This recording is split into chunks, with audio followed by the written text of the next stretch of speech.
What's up, guys, and welcome back to the Join Dota League Season 5. This is going to be one of the last matches played from the American Division. Isurus Gaming going up against INTZ in a best of 2. For Isurus, this series really doesn't matter to them. They could win, they could lose, they don't matter. But for INTZ, they want to win this so that they could stay in Division 2 for sure for the upcoming season. Let's see if they could do it. I'm Mikelorus, going to be joined by GrandisV for this best of 2. How are you doing today? Oh, there's the button. Doing wonderfully. It should be a fairly good match, or at least I'd hope so, but Isurus is definitely coming in as the favorite, so it'll be interesting to see how INTZ perform. Yeah, INTZ have been doing okay with the times that I've seen them. They do have a stand-in in Laposa.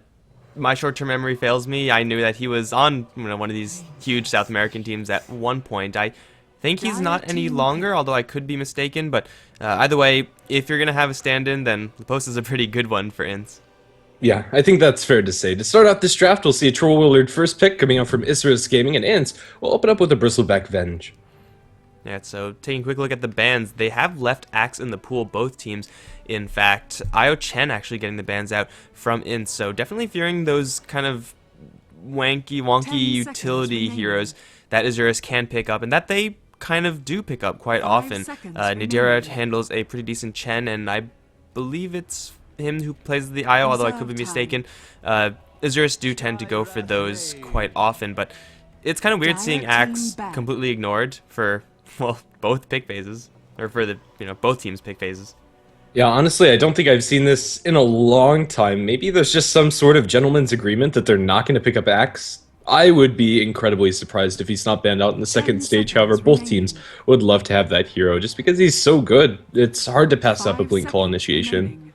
Yeah, maybe INTZ would like it perhaps a little bit more. The Axe will have some pretty nice synergy with the Bristleback and Vengeful Spirit. Lots of minus armor, therefore Counter Helix just does a truckload of damage. But for Isurus, you could always grab an Axe pretty much anytime you want to, and you'll be happy with it. They already have the Skywrath Mage, and a Blink Call into a Mystic Flare 9 times out of 10 is going to be getting you kills. Maybe not up against Bristleback all the time, but if you have another hero there, then for sure that is going to be a kill for your team. But outside of that hero, I mean, the Troll Warlord, Skywrath Mage, it's a pretty solid combo. Isurus grabbing the Skywrath Mage kind of early. Usually we see this hero picked up in response to like Queen of Pains or Storm Spirits, or heroes that demand CC, and right now for INTZ, they don't really need that silence just yet.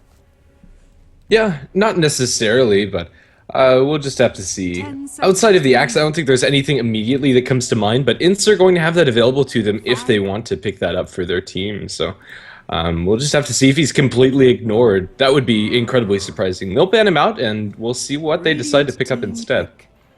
They can still go for a lot of physical damage, and I think no matter what they decide to go for in their picks, they still will be doing a lot of physical damage. And that's really nice to have up against someone like a Skywrath Mage who will just get destroyed by those quills amplified by the wave. Suddenly your zero armor is looking to go even lower, and then that is just not fun for him.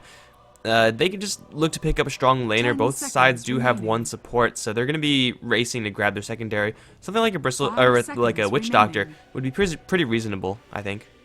Yeah, Witch Doctor, Earthshaker, the two that come immediately to mind, and both of those would be really good for either side. I'd prefer Witch Doctor for INTZ and Earthshaker for Isurus, and well, it looks like both teams will at the very least have that available to them. INTZ are taking a lot longer than I thought they would.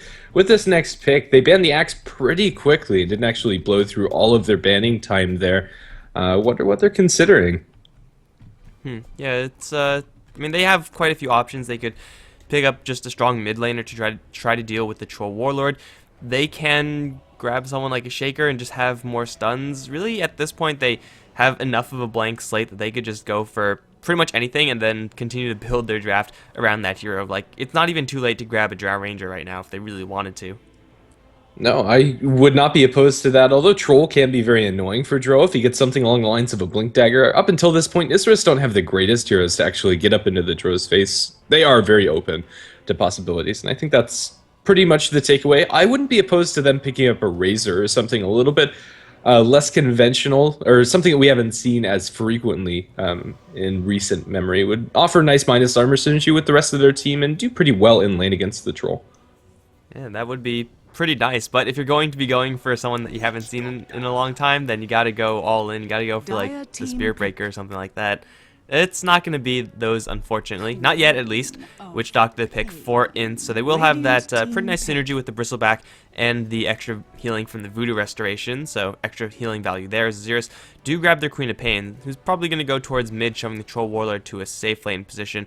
It's all going to be fine, and INTZ, they have enough CC to deal with the Queen of Pain, or they should, but they just have to have someone to go up against her in lane. And right now, I mean, the pool of heroes that are good versus Queen of Pain is already quite slim. 10 seconds remaining. Yeah, there's not really much that comes immediately to mind. I do really like the Witch Doctor for INTZ, however, with the minus armor synergy coming out from the Bristleback and the Venge, the Death Ward's going to be hitting pretty hard. They might want to get a little bit more CC for the Queen of Pain, as Magic Missile and Paralyzing Cask at longer ranges can be pretty easily blink dodged, so maybe they'll want something a little bit faster in coming out, or something more reliable. We have a Bat Rider still inside the pool, and with the Venge already on their side, it would be pretty reliable to pick up for INTZ too. Yeah, I would like an off-lane Bat Rider for INTZ right now. It's not going to mess with the lanes too much. Bristleback, safe lane, maybe just by himself, and you could lane something aggressive, or you could do a lot of things with that Bat, and INTZ, they are going to grab that. So it seems like both of us are on the same wavelength as INTZ. Now they'll have a pretty decent combination. Most of the time, if you're going to be lassoing someone into a Death Ward, that's pretty much instantly going to be a kill unless there are incoming enemy supports. But just having another form of CC that comes out very quickly is going to be so important towards that Queen of Pain. Yeah. I still like the Earthshaker a lot for Isurus, and now it's also going to have some sort of answer to the Bat Rider Blink Lasso initiation. With an instant fissure, it can disrupt his ability to pull that target away. Come as well with the Skywrath Mage and a long-range way to cancel the Witch Doctor Death Ward channeling. Outside of that, their supports, a Rubik could be pretty nice for their team, although it would leave their supporting duo being pretty squishy. There are a decent amount of spells to steal this game. Yeah, they could do something like that, and I think that probably will help them out the most. Or they could look to grab their final core hero, just looking towards that off lane.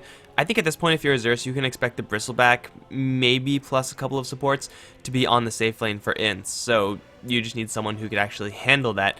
Ranged is going to be preferable, obviously, and maybe they're going to try to grab someone like a Puck, because as you said before, the stuns from both the Venge and the Witch Doctor are easily blink dodgeable, and Puck can do that. He can also phase dodge them, so as far as survivability is concerned, that might be a pretty safe offlane pick.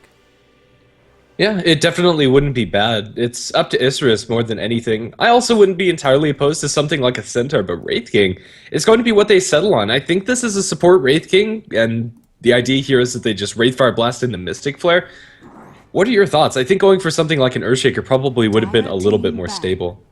I think in general, I just like the Earthshaker better than the Wraith King, and this is not a scenario where Wraith King really gets some, serious edge through synergy or whatnot. I guess it's nice to have that slow from your reincarnation, and he's probably going to die pretty quickly in this game to trigger that. And having the lifesteal with the Troll Warlord is pretty sweet.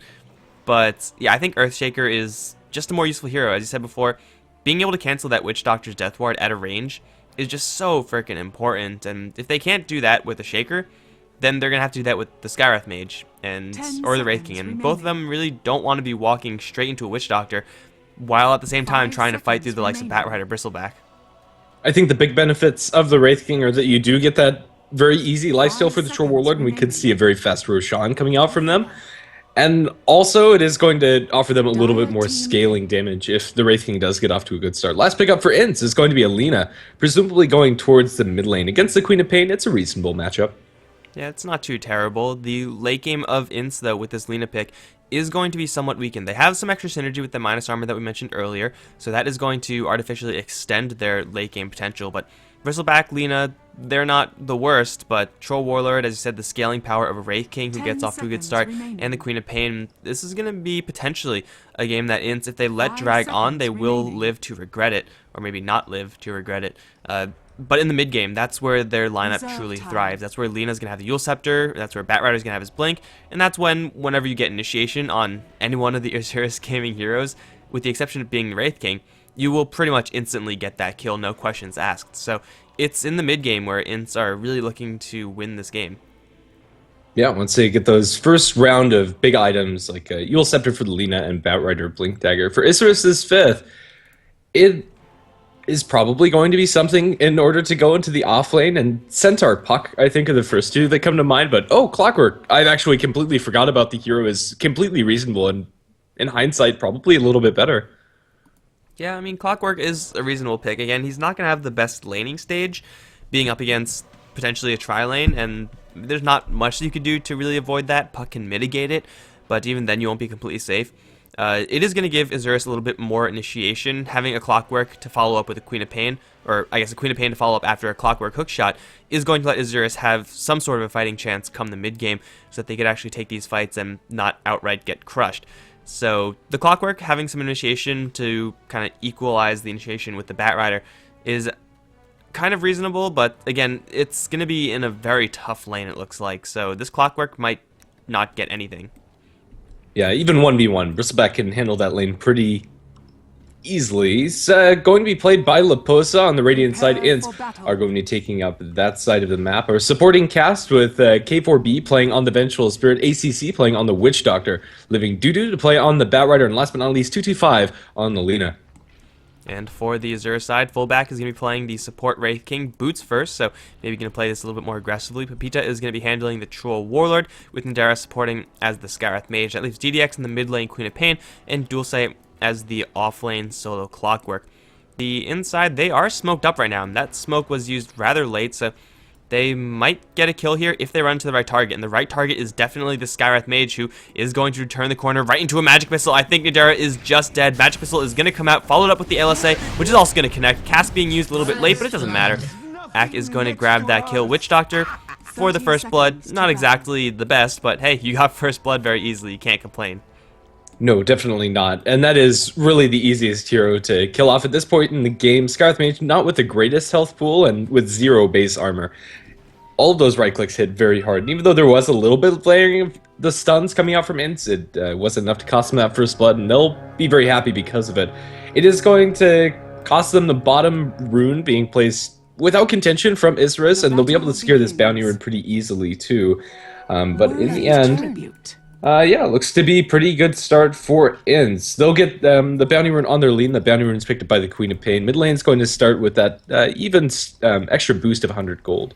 Yeah, I was going to say that INTZ maybe would have liked to have that Lina grab the first blood so that she could grab that instant bottle, but really with the bounty rune first, the bottle isn't that far away. Lina has gone for a very, very light build, expecting a fast bottle, and up against Queen of Pain, that is a reasonable way to go. Expecting lots of harassment, you need that bottle in order to sustain, in order to shove the lane equally hard, just as hard as the Queen of Pain will, so this mid lane, I don't expect it to be super aggressive, though both these two heroes definitely can get kills on one another. They most likely will not be playing super aggressively.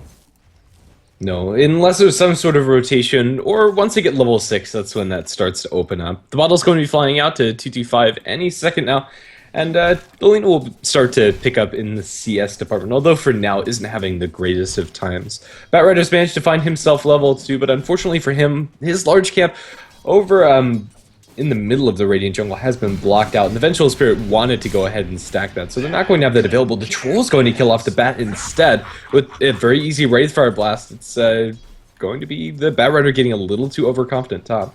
Yeah, boots first on the Wraith King, allowing for them to get that kill, and I guess to begin with, the Troll Warlord was kind of close. Very easily landed both the Whirling Axe styles, and Scarith Mage is Scarith Mage. He'll always contribute some damage, so fullback being in the right position and Batrider, as I said, being a little bit too comfortable. Looks like he's going to decide to abandon the lane, and you can't really blame him for that. Like, clearly this lane is going to be too much, and now being at a level deficit versus the enemy tri-lane, there's not much that you could do as a Batrider to recover, except for try to hope for a support to get careless. In most of the times, that's going to be your only option, but in this time, there's no way you're going to kill off a Wraith King with Firefly, and it's very, very rare that you see Batriders outrunning a Scarith Mage. So this Batrider is probably just going to go straight into the jungle and leave the top lane to its own devices. Because the Vengeful Spirit's been roaming around quite a bit, Isurus' offlaner is getting a little bit more out of this lane, and at least for the time being, isn't under as much threat of dying, although the Bristleback can be very scary when it comes to his damage output. As long as Clock keeps an eye on how many stacks of the quills he has onto him, and make sure that he uses his magic stick, he should be completely fine, unless the Venge is there. For now, K4B is inside the middle lane. And this is even having to deal with the Witch Doctor, who, because he got First Blood, was able to pick up super early boots of speed. So being able to stick on the clockwork and get that additional harass out, that much easier for the Witch Doctor. Yet despite that, Dulce pretty much going just a 1v2 lane, and I mentioned before that the tri-lane potential of INTZ is going to absolutely crush this clockwork. Only relevant if they actually have a tri-lane, because the Vengeful Spirit is no longer there. Leposa at a certain point is going to be able to just charge the clockwork, and yeah, he might have to deal with some mana bump from the power cogs, but outside of that, Leposa, once he gets level 3-ish, then the clockwork is not going to be easily, or not going to be super comfortable sitting in this lane. Okay, so it looks like we have some issues with the Witch Doctor's ping. Hopefully a reconnect will sort that out, but at the very least, they're keeping us in the loop. The very early portion of this game is looking fairly even for either side when it comes to CS, and really not much to talk about. We've only been in this game for a minute and a half. Well, maybe the fact that the Queen of Pain in the mid lane doesn't yet have her bottle is going to be hurting Isurus, because Lina does have support rotating in. If a magic missile lands, and then Lina is therefore able to land the LSA Dragon Slave combo, DDX is going to be really banged up, and even if it doesn't get that kill, pressuring him back away from the creep wave is almost just as good, and it effectively denies him that bottle. With the Vengeful Spirit right around the corner, this could potentially be really bad for the mid lane for Isurus. Yeah, it definitely could be. The Linus bottle currently is being crowed back and forth on the courier. It's a very slow courier, since that is a completely empty bottle. But regardless, Lina is able to sustain herself much better. If she had mana for the full combination of her spells, and she will do in just a couple of seconds, DDX is at threat of dying. So let's see if they get this to connect. It's not the easiest of ganks to pull off, because Queen of Pain does have that blink. Yeah, maybe, just maybe, Queen of Pain decides to step up a little bit too far and gets hit with a free-handed LSA, and then Magic Missile follow-up. That's probably, now that I think of it, the easiest way for that combo to land, because the Vengeful Spirit just doesn't have what it takes to get close enough, fast enough, before DDX has a chance to blink away. But yeah, if the Lina just throws in an LSA, and if it happens to connect, then DDX being very low on HP means that he's going to be farming very, very uncomfortably, and we'll have to then fear a dive. He doesn't know that there's a Vengeful Spirit in the area, but he should know that the Vengeful Spirit is, well, not in the bottom lane, because the inside, because the Isurus side have that pretty well warded, but they don't know where she is, so maybe they could assume that she's stacking for the Batrider, but maybe the Vengeful Spirit's right around the corner. Yeah, at the very least, they should know that Vengeful Spirit is not in the bottom lane and should be somewhere around mid.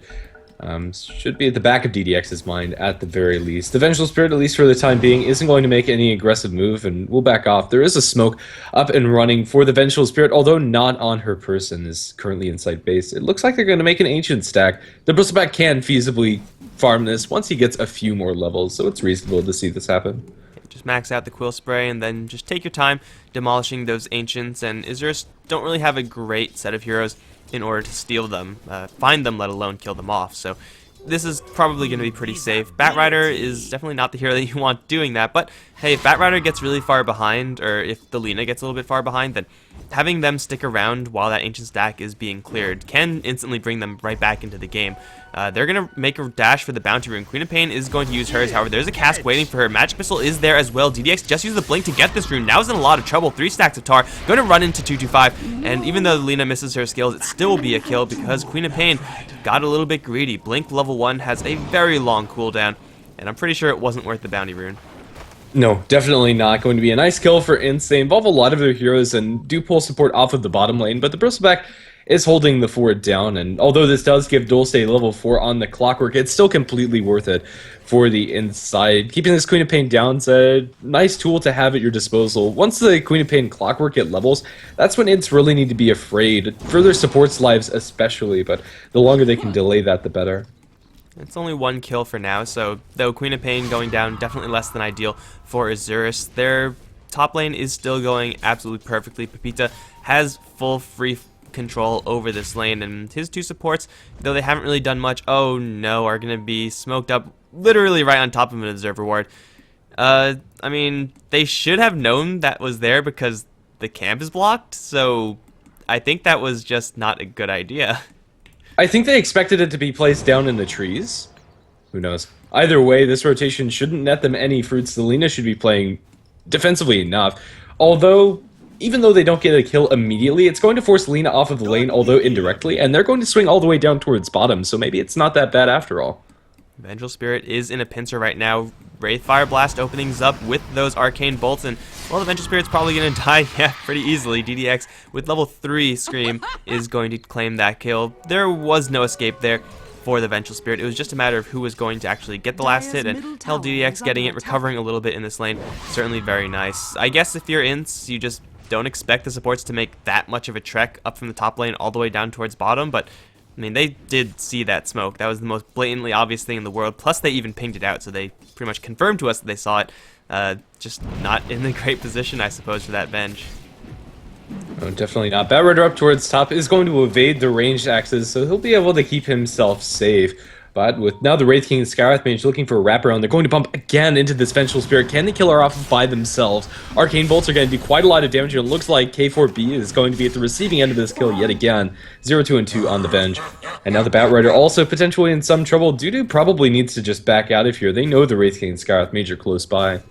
Okay, so the first death was completely unavoidable. The second one was just bad luck, man. Sometimes you just run into a whole bunch of enemy heroes in your own jungle near your secret shop, and then you're just dead. It's level 5 total worth of heroes for Isurus. As Lina going to draw blood on the Queen of Pain by herself. Laguna Blade not even used. Looks like Haste Rune got some serious value there. Fullback and Nadera, they smoked up once again. However, this time they won't have any help. And unless they run into the Vengeful Spirit again, who is, kind of in a vulnerable position, it looks like they are going to struggle to get this kill. Unless Vengeful Spirit goes down this high ground, pretty sure if she just crosses that mark, she might just be dead. Yeah, at least for the time being, Venge is safe playing on the bottom side of this ramp here, but now the Queen of Pain has spawned. They might just run at her. The Vengeful Spirit's in a vulnerable position, even though for now is alive. K4B is going to sit inside the fog, but in the meantime, the big beneficiary is Pepita. He's been left alone in this top lane as he takes down a tier 1 tower. Well, he's getting free farm, but at the same time, the Bristleback is as well. 43 and 8 for him. Not much pressure applied to his lane. Not pushing as fast as the Troll Warlord because it's a Bristleback, but this tower is going to keep things pretty even for the Isurus side, as mid lane slightly favored towards that Lina, although barely just. And then bottom lane, Liposa just has an absolute free time to farm. So this is still a fairly even game, but for Isurus, their Troll Warlord has got to feel very comfortable. Dulce is going to run to both the Lina and the Venge. That's not really where he wants to be. LSA going to connect because he stopped using Cog. Now the Magic Missile Laguna Blade. Clockwork probably expected just to run into one hero, and if there was only one hero, probably would have gotten that kill, but just having that Magic Missile follow-up, just a little bit too much. Yeah, 4 to 3 is going to be our kill score. It's pretty even, all things considered. Even after that Clockwork pickoff, it doesn't seem to really change the state of the game that much. Clockwork does have his level 6 and is ready to start ganking, whereas the Batrider has yet to pick up his lasso, and even farther yet, to get his Blink Dagger. Just not having a great time, all things considered. Once he picks up these stacks that have been prepared inside the jungle, he will get a little bit more gold and experience, but it's only going to be 1 stack in the large camp, and the medium camp has Mud Golems. Well, the Batrider is going to find a little bit of time just to free farm the lane. Pepita and Fullback with more than enough kill potential on this Batrider, but not in a good position. Dudu might just stall the lane out right next to his tier 1 tower, and that may be enough to keep him safe until he actually grabs that blink. And if they do manage to do that, then anyone else can clear off these stacks, or, the small amounts of creeps in their jungle. And then, you just spread the love in the gold that way. But, yeah, the Batrider grabbing his lasso is definitely going to help INTZ to get on board. That or the Lina grabbing her Yule Scepter, which in all honesty might come up a little bit faster, but just giving them INTZ a way to initiate is going to mean that they could actually use all this net worth that they've been sitting on thus far. Yeah, for now that's the advantage to Isurus have. Another thing to keep in mind is that they do have the Morbid Mask up for the Troll Warlord, as well as 2 points up in the Vampiric Aura for the Wraith King. Roshan is pretty open onto them if they want to go for it. Man, that's a lot of lifesteal this early on in the game. It almost feels unfair, but of course they will need a little bit of help. If they grabbed a medallion on someone, anyone, then Roshan would fall so very quickly, and I actually think it would be a reasonable item to get for probably anyone on Isurus, but mostly just this Wraith King adds a little bit more in the damage department, and then Roshan is going to be an absolute cakewalk. So They can probably do it now, although I haven't actually experimented with Troll and Vamp Aura. It probably is enough, I want to say. They also both have Quelling Blades, so that does factor into the mix when you're dealing with Roshan. I think they can do it. Yeah, they probably can. Ints, they're going to be unwilling to just randomly scout that out. They'll have to smoke in there because there is an Observer... Oh, no, there's not. Observer Ward is going to time out, so maybe these heroes are going to find a chance to sneak into that Roshan pit. But for right now, Pepita has free farm, and you don't randomly give up free farm. That's not how you get ahead, so he's going to be happily taking that one when he can get it, and, well, maybe it's going to be the upgraded Morbid Mask. Maybe he's going to go straight for Sanjin Yasha, but either way, this Troll Warlord is going to be hitting pretty hard. And Leposa, he is going to go for what looks like a Vanguard. Not a terrible item either, but it is an item that you kind of have to go ahead and do things with. If you sit on a Vanguard, then you're just wasting its effectiveness. Yeah, definitely so. I'd like to see Ints do something with this Bristleback once they get that Blink Dagger or Yule Scepter up for the Bat Rider. That really kind of feels like it is the time for their team to start shining. Skywrath Mage, currently very under-leveled, only level 3 here at almost 8 minutes in, is going to be soaking some experience in mid, as he really would like to have the Mystic Flare to combo up with the Clockwork. Clockwork has thrown a hook shot, but it doesn't look like that actually hit anything. I assume that was thrown mid. Yeah, I mean, there's no kill, and if he hookshot anyone, it probably would have been a kill. Although only level 1 Battery Assault means that he's going to have to rely very heavily on his allies to actually do enough damage to get said kills. Up towards top, I knew that was going to happen soon enough. Lina, with the help of Bat Rider's Lasso, going to actually take down the Queen of Pain.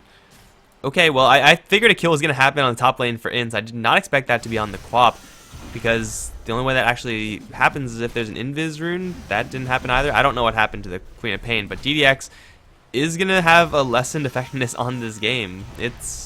You know, DDX maybe playing a little bit too comfortably, but at the same time, you usually escape from those situations as the Queen of Pain. Yeah, I really think that's probably the biggest issue for Isurus. That's the second time that Lina's landed a pretty free-handed LSA onto the Queen of Pain without much help, really. And the burst damage coming out from Lina is something to be afraid of, especially when you're dealing with such a low HP pool. That Queen of Pain does have Clockwork, Hookshot at the ready, and he also has a Haste Rune. If he can isolate one of these supports, could very well be a kill, and it might be Witch Doctor. Oh, he now does see that Witch Doctor. Haste Rune plus Hookshot. He is very close to that tier 2, and he kind of wants to mess with Judu's ability to clear this camp. There is going to be a cast thrown. Lina from the side. Does she have a Laguna Blade? Not for another 5 seconds, and because of that, Dulce is going to pop the haste and probably be okay. Is going to have to bottle up if he wants to reinitiate. Cab down towards bottom. Is going to die to DDX solo, however, using that Sonic Wave to get that last hit point of damage, and it's only a level 4 Vengeful Spirit, so to start things off, it's a pretty easy kill, but at the end of the day, it's still going to be a kill for Isurus, and Dulce still with that hookshot, looking to make things a 2-0. Boom, there it goes. Yeah. Lina does have her Yule Scepter up and at the ready, and Bristleback does have his Vanguard completed and ready to fight as well, so maybe it's not going to be the easiest of kills. If he only finds the Witch Doctor, that's one story, but if he finds a Witch Doctor and Bristleback, not really a potential fight that Dulce can take, especially since Queen of Pain did use the ultimate for that solo pickoff. Well, if they somehow bypass the Bristleback, they can maybe get that kill, but the risk involved there is just way too much. Unless they have the Skywrath Mage with that level 6, which he currently does not have, then they're most likely just going to avoid Leposa like the plague. He just is too tanky to deal with through your right clicks, and the Magical Burst, without having that Sonic Wave available, is just too much to deal with. We have a Bat Rider now with the Blink Dagger. Not going to be able to use that for a little while longer, but most likely we'll head towards the mid lane as Bat and Lina together will very easily be able to get kills. Or maybe with Witch Doctor once he gets level 6. Yeah. No matter where this Bat Rider goes, as long as he has some follow-up, I think this Blink Dagger does net you some sort of killing potential. He's been left alone in the top lane for quite some time, and didn't really need to fall back on the stacks. It's not something that we see very often, a Bat Rider that doesn't go off into the jungle very early, but still, the outcome is pretty much the same. 10-minute Blink Dagger, nothing to shake a stick at. And it looks like instead of mid, he's going to go towards the bottom lane. Unfortunately for him, there is a Skywrath Mage right around the corner. Not exactly the best hero as far as countering a Blink Lasso, but it is something that they will have to worry about. They want to take this tower down, and even with that smoke, I don't really think it's completely necessary in destroying this tower, since odds are it is going to fall very shortly. Dulce is being zoned out for right now. Blink forward, Nadera is going to get grabbed by that Bat Rider, dragged into a cask, and pretty much everything else that Ints have. That Skywrath Mage did not stand a chance. Will it be worth it, though? They have a whole bunch of heroes down in this bottom lane. do they want to go for more? Can they go for more? Oh, it doesn't look like they're going to feel comfortable. Fullback as well as DDX are pushing out the mid lane tier 1, and they're going to be repelled as Bristleback's TPing in. They do have a Wraithfire Blast going to let that loose as the Clockwork gets obliterated in bottom. Burst combination from Lina is no joke. Mid lane fight still going on as DDX as well as Fullback eating a lot of cool stacks coming out from Laposta, and the Bristleback hardly seems hurt. Man, the Clockwork deciding to go back in a little bit. Should have just fell back all the way to his tier 2 tower. His kill potential, even though he is level 8, is not really there because he only has that one-off nuke in the Rocket Flare, which initially just doesn't do that much damage. Needs more battery salt if he's going to be getting kills, and if he's not going to get that, then his contribution to the team is pretty much just going to be hookshot cogs. That's pretty much only half the reason why you pick up a Clockwork. So this Clock is going to be suffering in this game if he can't actually find a couple of more levels, and so far the hookshot has been completely irrelevant, I want to say. More or less, I don't think it's really set up anything. Troll Warlord has his completed SNY, so if they couldn't do Roche earlier, they definitely can now. I'd expect that to be an objective that Isurus looked to go for, but even without going for the Roshan itself, they can very easily fight. SNY is an item that really does do a lot of work at this point. DDX, the real one, is going to get clipped by no LSA because Lina messed up. I think that actually means DDX gets to walk away. If that LSA hit, that would have for sure been a kill. But yeah, maybe she thought it wasn't real and hesitated, because there was an illusion standing right next to him. Yeah, it was really close to timing on the LSA. Honestly, I thought that would hit. Nadero deep behind enemy lines. Looks like he wants to get down a ward. He's going to succeed in doing that, and at least for the time being, hasn't been detected. They might look for the Witch Doctor pick. With the hook shot into the Mystic Flare, that's a dead Witch Doctor just in and of itself. But the Skywrath Mage is going to be forced to fall back. Isurus, in the meantime, are going to send Pepita into the pit as he looks to solo Roshan. But it's going to be interrupted as Ints come in with pretty much all of their heroes. Well, Isurus, they have the initiation power with this Clockwork. Problem is, if he goes over that river, then no one else can really follow up. So the Troll Warlord trying to sneak Roshan, though admirable, is most likely just not going to happen. Dudu's going to blink in mid lane. That's not going to work either. But if he does go in there, he needs to smoke up. There is an Observe Ward, which will spot most of Pepita's movements. And it looks like he will decide to back off for now and just get a little bit of extra farm. It's a cute move being able to solo Roshan, but if it takes you a very long time, if it's putting yourself and your team at risk, then it's better to just not go for that. Fair enough. The jungle farm is being pretty nice for the troll, but everybody else on the team is starting to fall behind little by little, as they really aren't able to abuse the farm in the lanes as well as their Troll Warlord. The Wraith King is getting a little bit of space up towards top as he works for a Blink Dagger. We'll have to see when that comes out for fullback. Should only be a minute or so.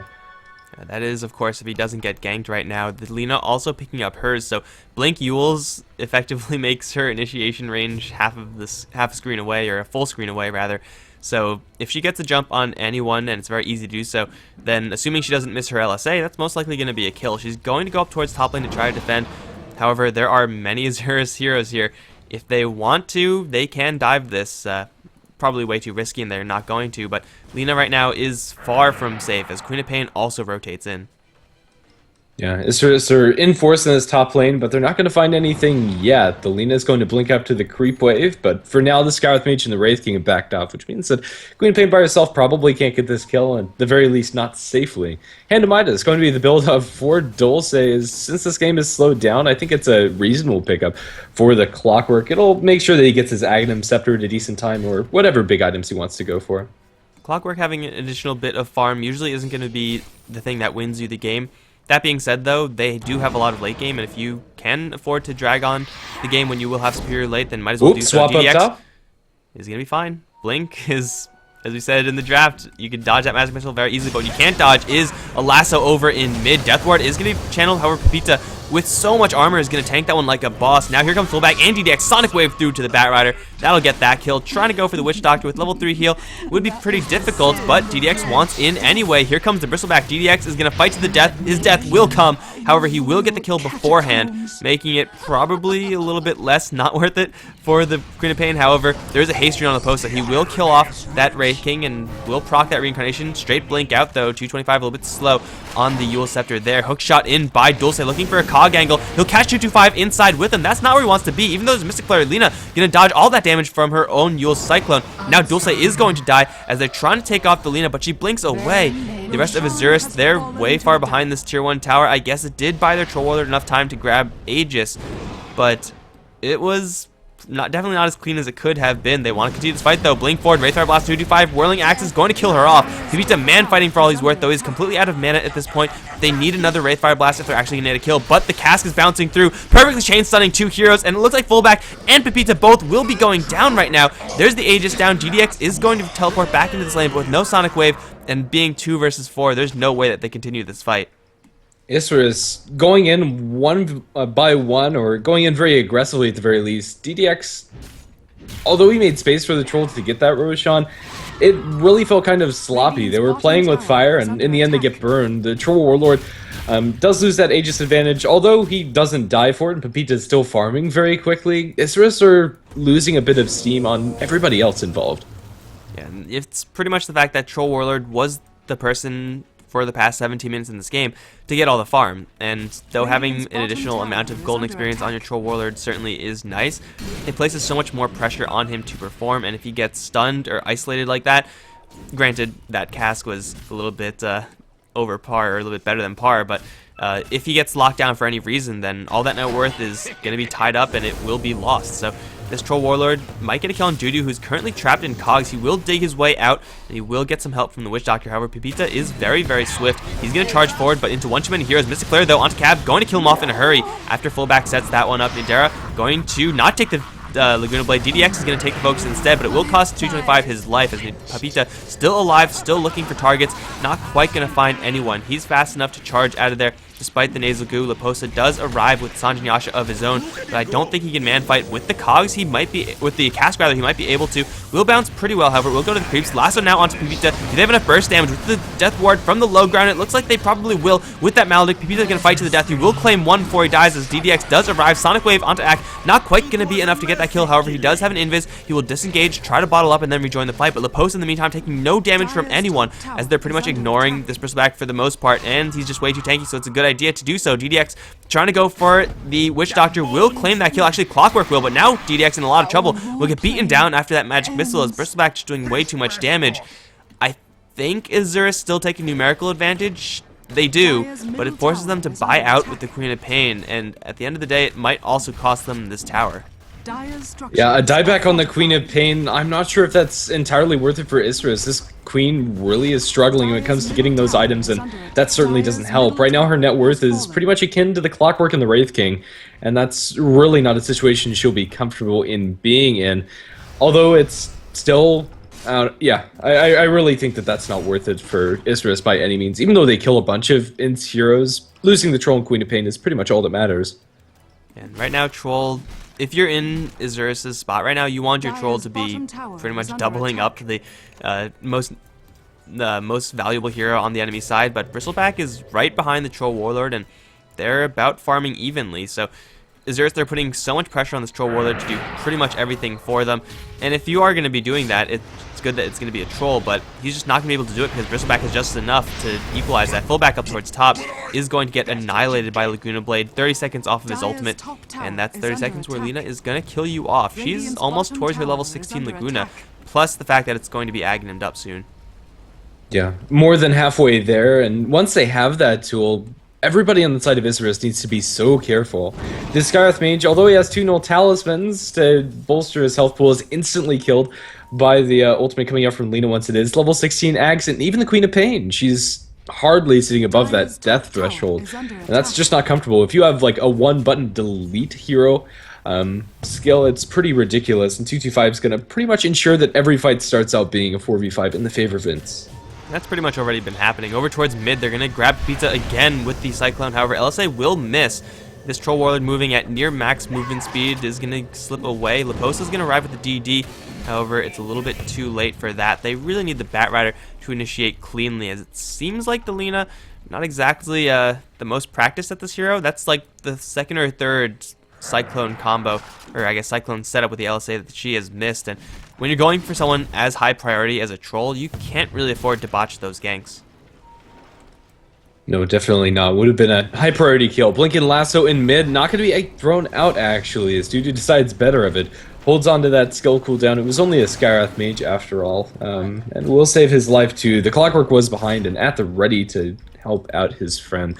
They'll swing up towards top, it seems, as INTZ look to push a tier 1 tower there. And the tier 1 tower is, I think, damaged enough so that Isurus aren't really going to bother with this. Bristleback, oh my god, he's going big. Demon Edge item coming up for Leposa. He's tanky enough, and I think this is actually a great pickup if you just see how these fights have been going. Isurus, they're completely ignoring the Bristleback because they just figure he's too tanky, why are we even bothering? And then suddenly Bristleback is going to have a crit or something like that. You have to bother with him or else he'll mess you up. Down towards bottom lane, 225 though is going to get annihilated by the entirety of Isurus. Leposa and Cab, they're both coming in. Leposa charging for that Skarath mage is going to pretty much two-shot him. He's going to get stunned up. Cask is there, however, locking down fullback. Does have his reincarnation. Needs to blink out of here, however. Isurus, they can no longer afford to fight this. Fullback can't quite get out in time. Now the Death Ward is being channeled. That will give Leposa a double kill as he chases for a third. Dulce will teleport up to the top lane, where he will, I guess, successfully defend this top tier 1. But Leposa is getting a ridiculous amount of farm, and it seems like he's just using it a lot better than the enemy troll.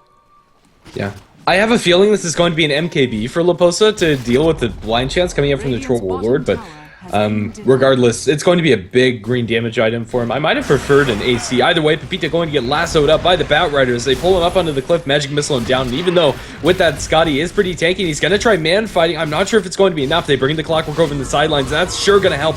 Leposa brought down inside the cogs with the ultimate coming up from the Queen of Pain. Nice turnaround as they look for the Venge too. From the high ground, they'll be able to throw those ranged axes to follow up from the hook shot, and a 3-for-0 exchange, but the Laguna Blade will make that a 3-for-1 as 225 kills the troll. Pepita just a little bit too greedy, but he is, at the end of the day, a level 18 troll with the most net worth in the game. You can't easily kill him off, and unfortunately for INTZ, most of the time they actually had him locked down, the Bristleback wasn't actively attacking. He had to get into position first, get close enough with that lasso, and then the magic missile follow-up. It's a lot of stun, and it's a lot of damage, but Troll Warlord has a lot of health. He has gone for probably one of the more tanky builds you could see, except for maybe Helm of the Dominator upgrade instead of Morbid Mask. But man, he's packing a lot of armor on himself. He has a ton of health. You need a real cannon if you're going to kill off this Troll Warlord, and he just made INTZ pay. This Bristleback build only really works out very well if you're being ignored, as he has been, but suddenly when the Troll Warlord is able to actually hit the Bristleback, he's going to be wishing that he went for, instead, an Assault Cuirass like you just mentioned. Well, INTZ do have a cannon at their disposal now, as they have that Aghanim Scepter ultimate for the Lina and level 16. After getting a solo kill on the troll, it's kind of expected that you'll get a large amount of farm, and it's going to be put to good use. Oh my goodness! Yeah, okay, so Skarath Mage is not going to be having a good game. Every time he shows on his map and LSA is up, he's gone. That is just so sad. There's nothing you can really do about that except for not be in the position that you are at. But even then, like, Belina has a Blink Dagger, she's probably going to be able to close the distance and kill you off.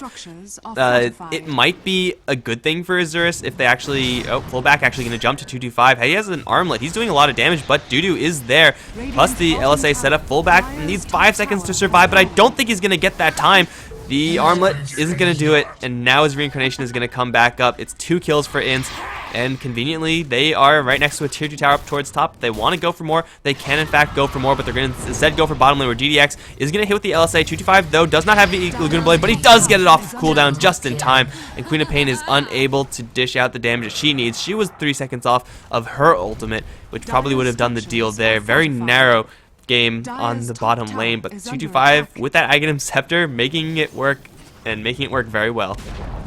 Yeah, that was such a close call on both accounts, really. The Wraith King and the Queen of Pain and the Laguna Blade for the Lina, but all things considered, it favors INTZ. And now they have Boots of Travel fresh up for this Lina, moving at 435 movement speed without any stacks of Fiery Soul. She's going to be zipping around. The item that we haven't talked about, actually, is the armlet on the Clockwork, which is pretty interesting after the Blade Mail, but in the meantime, Pepita is doing his own thing. He'll get a Roshan for the team and for himself.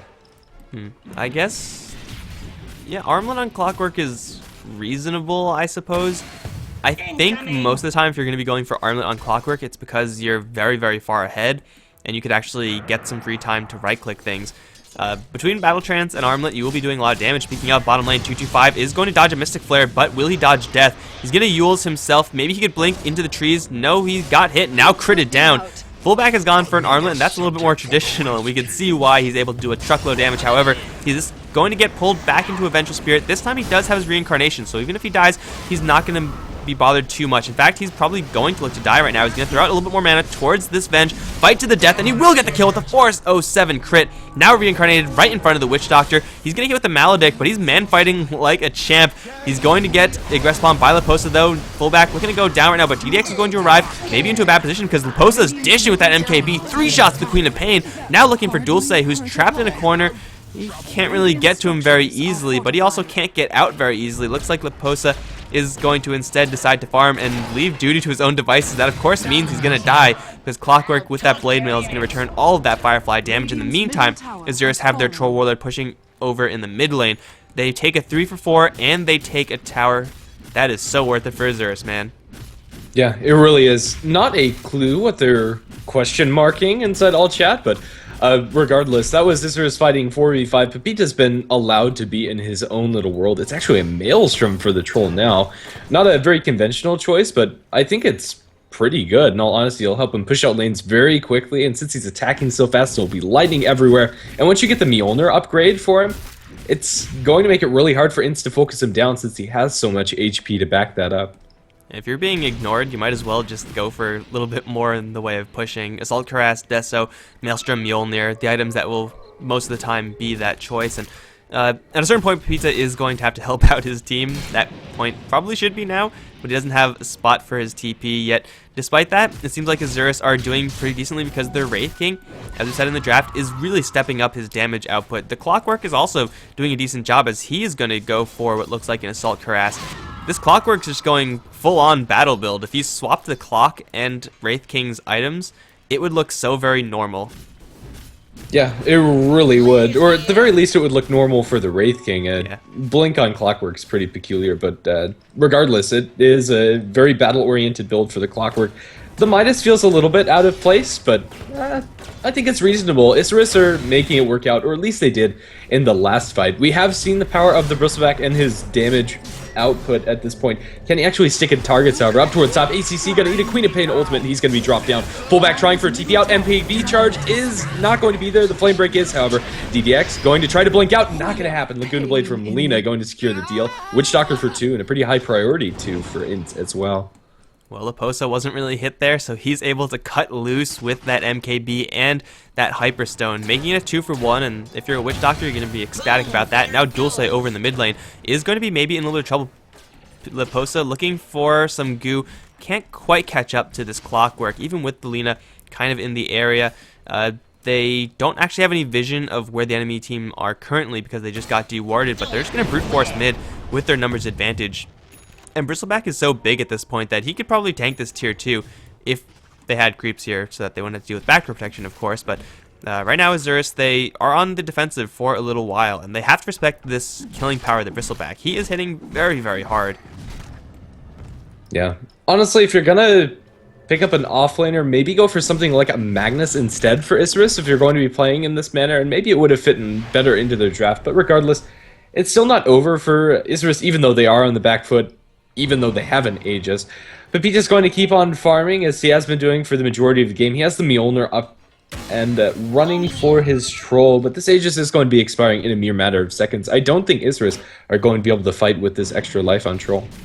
Well, with the Hand of Midas on clock and with so many heroes on their team going for more battle-oriented builds, it does make a little bit more sense for them to try to drag out this game.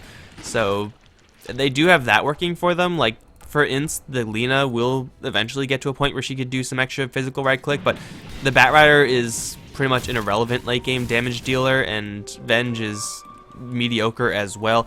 Witch Doctor Aghanim Scepter will be very useful if he was going for that, but he is nowhere close to it. So Isurus are going to look to drag this one late, and if they pick off Leposa right now, that could be really great, but they're instead going to try to go for this Venge. Mystic Flare going to be off the mark because of the Force Staff. They're going to whiff most of their skills. In fact, now Leposa just going to lay into Nadera, very easily killed off there. They're going to chase for a little bit more, looking for a Blink Lasso. They'll catch Dulce, bring him right back into Leposa, and then just cut loose Laguna Blade to steal the kill. Well done, Lina. But but they're once again going to claim 2 kills, this time for free. And they're going to go for this tower, maybe at the trade of their own, but still that's worth it for INTZ. Oh, bottom 225 gets obliterated by Pepita. Easy bash. And now easy 2-2 tower. Troll is dishing. If anybody had any questions, they're going to jump in, try to go for the Witch Doctor, try to go for Leposa. The Troll World is going to arrive. They have the Witch Doctor in their sights, but he's going to turn around for a 2-man Maledict plus the cast, chain stunning 2 heroes. Once again, Ak is on his way out. He's probably not going to survive this because there's simply too much chasing power. They do take out 1, but they don't even defend their tower. It's a tower for tower trade. I think the kill trades are also even. Was this entire series of events just a wash? It looks like it was very close. Yeah, I don't know. Since the Troll got the solo kill onto the Lina, I'll say that slightly favors Isurus, but really no major advantage towards either side. 2-2 tower in mid was previously taken out, so there's no further tower for Isurus to push in this middle lane. Let's see. As far as the items are concerned, we have 2 auras coming up, 1 for either side, with an Assault Cuirass for Leposa, and a Vladimir's Offering picked up by the Wraith King. Well, the Vlad's is not being held by an INTZ hero right now, so they will, Isurus, have that advantage for a little while longer. Whereas for the Clockwork, he is going to be going for his Assault Cuirass of his own. So, though they will have the Assault Cuirass aura, INTZ, it won't really last for much longer. As Clockwork, once he does grab that Assault Cuirass, is actually a really dangerous hero. If you're trapped in the cogs with him, and he has, well, any sort of help, like a Mystic Flare will most of the time just instantly get a kill. But outside of that, the Battle Trance with the Armlet and the Assault Cuirass, it's a lot of damage, and it's enough attack speed to get to the Clockwork up to a point where he can consider going for a Maelstrom himself. They're going to get full back up towards top. He doesn't have a Reincarnation, therefore he doesn't have a Hope, and he will be dropping. Lina once again stealing the kill, but this initiation range of INTZ is pretty ridiculous. Yeah, it's very scary. Honestly, for both sides, they have great ways of initiating. I think the biggest issue for Isurus at this point is that their Queen of Pain hasn't really contributed much of anything, except for a couple of good Sonic waves. You can't take that away from DDX, but going BKB first on Queen means that you're not going to be snowballing as hard as you'd like to. But now that the Aghanim Scepter is up, maybe there's a little bit more that she can contribute. Pretty much all eyes on the Troll, as well as the Clockwork Wraith King, though. Well, I guess for the Queen of Pain, even though she did go for BKB first, she only has used 1 charge. It's not exactly ideal. You want to be using your charges as soon as you get it, otherwise it's a dead item in your inventory. But it's effectively like she just picked it up at 34 minutes, and that's fine. She has the Aghanim Scepter, and she has the ability to help out with that Sonic Wave. If she gets hit by the Bristleback a couple times, she will simply crumble. But hey, it's at least something, and it's another source of damage that INTZ aren't really going to have to match. They really need an Aghanim Scepter and Witch Doctor if they're going to keep up in the damage race, or they need Leposa to get 6 slotted and then just go ham. They will try to go for this bottom lane tower, and there is a Wraith King who's maybe going to get jumped. This time he does have Reincarnation, you know, straight for Leposa, but he's going to get lassoed in response, so no damage onto this Bristleback. He's going to get dragged right back into a cast. Here comes GDX. Can't get too close to Leposa, though. That was very dangerous. Fullback is going to drop lower and lower, however, he will this time survive. Looks like that push is going to be stymied for now, but the lasso is down, and therefore Isurus might want to make some sort of aggressive play. Yeah, honestly, I like that move, however, from INTZ not to kill off the Wraith King. If they did, I think it goes disastrously for them, even though it would have only taken a matter of a handful of right-clicks coming out from Leposa in order to take down that Reincarnation. The slow after the fact with the Queen of Pain coming in to reinforce, and if the Troll came up there as well, could have gone very poorly for their team, all things considered. Bad Rider going to be still pushing up towards top. Without that lasso and without Boots of Travel, he's not going to be anywhere near this fight. And Isurus are going to try to find an opening, smoking up and looking towards bottom. But INTZ are also nowhere to be found. They've instead backed off into mid. The correct move. They don't have the Batrider lasso, and they need to get initiation off. Otherwise, they will simply not have a chance in actually fighting decently in this game, unless they get another Miracle Cask. And so far, those casks have been pretty ridiculous. Like, it's so rare that we see a perfect chain stun on cask like 2 or 3 times in this game so far. That's 2 or 3 more times than we usually see, but they can't rely on that all the time. They can't rely on 2-man Maledicts. It's simply, at a certain point, not going to be enough. Isurus, they're still happily farming away on their support Wraith King in quotation marks. He has that Vlad, he has another 1,000 gold in the bank, and the Clockwork wasn't the off lane. Looks like he was pretty much playing a Wraith King this entire time. He has the Assault Cuirass, and man, now he's very difficult to kill. He's more than happy to get right in the face of Leposa and just man fight. Yeah, it's really scary. With 66% physical resist, as well as having that blade mail up towards top, lasso, as well as everything thrown into Pepito with the Witch Doctor ultimate and the Laguna Blade, they will kill off the giant that is Troll. Now looking for Nadera. They'll slow him down and two-shot him. Gem on the deck. Swap back onto the Clockwork. Even with that blade mail, it's not going to save you as Leposa is going to lay into him. Fullback has reincarnation, but it's not going to save you here. He's died once, and now is looking to die twice. The creep wave will get farmed up by Lina in the meantime, and now that he comes back, it's going to be a 4-for-0 as Ints collect huge. So for Isurus, the late game is only really going to matter if they don't go in one at a time. That's the best way to lose a fight. 3-2-2-2 confirmed, by the way. DDX is the sole survivor because he simply was not there. But yeah, Isurus just got picked off one at a time. It's if they just jumped one at a time into a grinder. And when the post is hitting this hard, you can't afford to get careless with your positioning. They should have just cut their losses and accept the fact that, hey, Troll Warlord's dead, he doesn't have buyback, we have to try to defend with 4, but instead, they slip up once and suddenly they're down 2 Raxes. Yeah, with this amount of damage coming out from Ints, their team immediately doesn't read as a pushing lineup, but with the AC on Leposa and with him hitting for upwards of 400 damage a pop, those towers melt. And, well, at this point, Isurus, although they are equipped to deal with these super creeps when it comes to pushing them out, with an Aghanim Scepter on the Queen of Pain and a Mjolnir on the Troll Warlord, they can keep the pressure out, but actually winning the game's another story. They are going to have to commit those resources to keep these lanes at a decent length. Man, that really just shouldn't have happened. The Troll Warlord getting picked off, yeah, that's really bad, but losing 2 Raxes seemingly out of nowhere is going to make it so much more difficult for Isurus to fight and even claim these Roshans. DDX is going to blink down to the low ground. Suddenly Leposa's there. Wow, GDX just threw his life away. I guess he thought that Cab was all alone, but he wasn't. He blinked blindly into the low ground, and he was punished. And now the Roshan is very quickly going to be cleaned up. This is an Aegis and Cheese Roshan. Clockwork hookshot. Looks like it's not going to be thrown. Cheese on the floor. They can take their time grabbing that one. Looks like it's going to be the Bat Rider to claim it.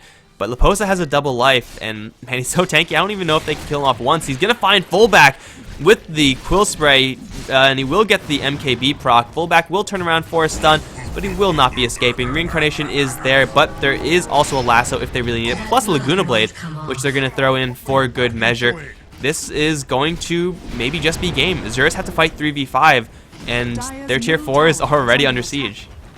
Yeah, Leposa going to mop those up very quickly, and he casually buys a heart and still has buyback after the fact. GG, well played. Comes out from Isurus as we're moving on to game number 2. And the game ended out of nowhere, man. It's so rare that you see games so even for so long, and then suddenly it just over. Like, once you lose those 2 Raxes, you can no longer be fighting. And, well, as you said, this is a best of 2. Ints are the ones who need to claim these victories. Isurus don't care one way or another, so Isurus going to be pretty happy about that. But guys, we'll be moving on straight to game number 2 as soon as that lobby is up. I'm Mikelorus, been joined by GrandisV, and we will be right back.